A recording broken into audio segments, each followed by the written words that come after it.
इतिहास कहता है कल सुख था, विज्ञान कहता है कि कल सुख होगा, लेकिन धर्म कहता है अगर मन सच्चा हो और दिल अच्छा हो तो हर रोज़ सुख होगा।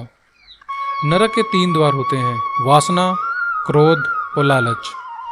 परमात्मा को प्राप्ति के इच्छुक ब्रह्मचर्य का पालन करते हैं। एक ज्ञानवान व्यक्ति कभी भी कामुक सुख में आनंद नहीं लेता। कोई भी इंसान जन्म से नहीं बल्कि अपने कर्मों से महान बनता है। तुम क्यों व्यर्थ में चिंता करते हो?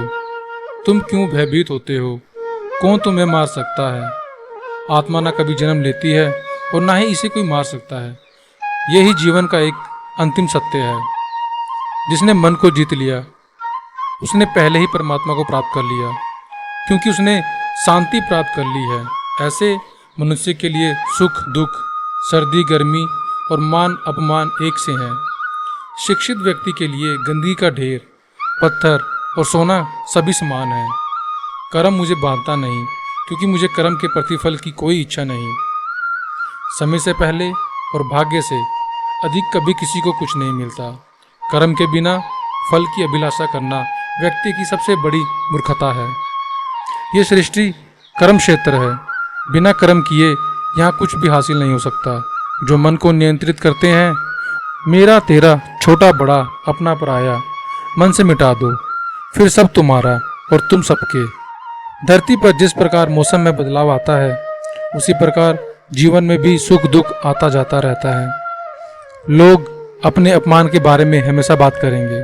सम्मानित व्यक्ति के लिए अपमान मृत्यु से भी बदतर है। सफलता जिस ताले में बंद रहती है वह 2 चाबियों से खुलती है, एक कठिन परिश्रम और दूसरा दृढ़ संकल्प। वो कहते हैं मैं भूतकाल, वर्तमान और भविष्य काल के सभी जीवों को जानता हूँ, लेकिन वास्तविकता में मुझे कोई नहीं जानता। जो दान कर्तव्य समझकर बिना किसी संकोच के किसी जरूरतमंद व्यक्ति को दिया जाए वह सात्विक माना जाता है। जो पुरुष सुख तथा दुख में विचलित नहीं होता और इन दोनों में समभाव रहता है, वह निश्चित रूप से मुक्ति के योग्य है। कर्म वह फसल है जिसे इंसान को हर हाल में काटना ही पड़ता है, इसलिए हमेशा अच्छे बीज बोएं ताकि फसल अच्छी हो। जो लोग भक्ति में श्रद्धा नहीं रखते वे मुझे पा नहीं सकते, अतः वे इस दुनिया में जन्म मृत्यु के रास्ते में वापस आते रहते हैं। मैं धरती की मधुर सुगंध हूँ, मैं अग्नि की उष्मा हूँ। सभी जीवित प्राणियों का जीवन और सन्यासियों का आत्म संयम भी मैं ही हूँ। वह जो सभी इच्छाएं त्याग देता है और मैं और मेरा की लालसा को भावना से मुक्त हो जाता है, उसे शांति प्राप्त होती है। मनुष्य को परिणाम की चिंता किए बिना, लोभ लालच बिना एवं निस्वार्थ और निष्पक्ष होकर अपने कर्तव्यों का पालन करना चाहिए। जिस तरह प्रकाश की ज्योति अंधेरे में चमकती है, ठीक उसी प्रकार सत्य भी चमकता है, इसलिए हमेशा सत्य की राह पर चलना चाहिए। जिस मनुष्य के अंदर ज्ञान की कमी और ईश्वर में श्रद्धा नहीं होती, वो मनुष्य जीवन में कभी भी आनंद और सफलता को प्राप्त नहीं कर पाता। कृष्ण जी कहते हैं जब जब इस धरती पर पाप, अहंकार और धर्म बढ़ेगा तो उसका विनाश कर धर्म की पूर्ण स्थापना करने हेतु मैं अवश्य अवतार लेता रहूंगा। वह व्यक्ति जो अपनी मृत्यु के समय मुझे याद करते हुए अपना शरीर त्यागता है, वह मेरे धाम को प्राप्त होता है। जन्म लेने वाले के लिए मृत्यु उतनी ही निश्चित है जितना कि मृत्यु होने वाले के लिए जन्म लेना। इसलिए जो अपरिहार्य है उस पर शोक मत करो।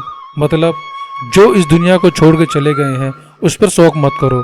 जो होने वाला है वह होकर ही रहता है और जो नहीं होने वाला है वह कभी नहीं होता। ऐसा निश्चय जिनकी बुद्धि में होता है उन्हें चिंता कभी नहीं सताती।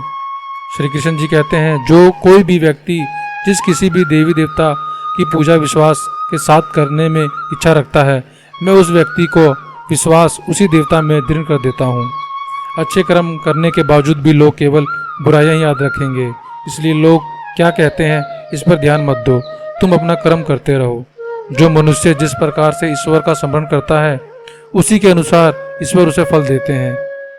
कंस ने श्री कृष्ण को सदैव मृत्यु के लिए स्मरण किया तो श्री कृष्ण ने भी कंस को मृत्यु प्रदान की। अतः परमात्मा को उसी रूप में स्मरण करना चाहिए जिस रूप में मानव उन्हें पाना चाहता है। धन्यवाद।